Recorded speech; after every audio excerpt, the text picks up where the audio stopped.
Ako velontsora trao anatiko ao ireo fievitrao rehetra nolazai ny teninao mba tsy ho reo lozy izay lazainy zao tontolo izao no velonao.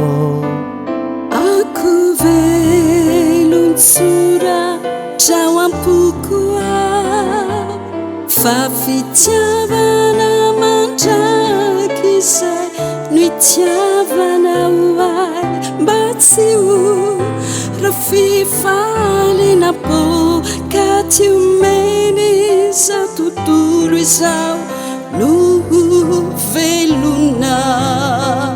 Ny volondohako azamo voisanao Jesosy ka inona indray no tokony ampana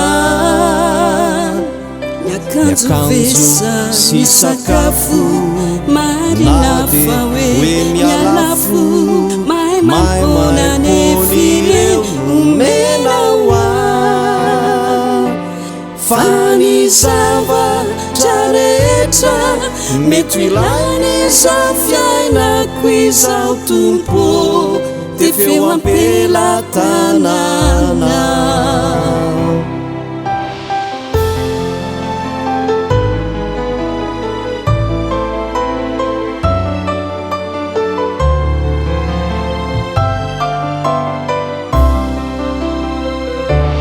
Ako velontsora trao ampoko ao fa fiadanana no fievitrao ny momba ary koa hitafivoninahitra manotra no ireny voninkazo eny an-tsaha.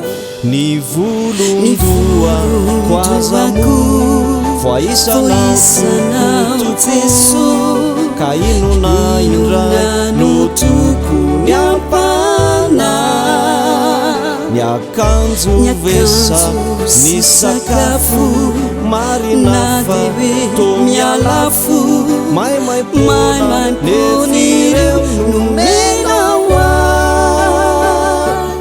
fa ny zavatra rehetra mety ho ilainy izao fiainako izao tompo dia feo ampelatananao. Fa ny zavatra rehetra mety ho ilainy izao fiainako izao tompo dia feo ampelatananao. Eu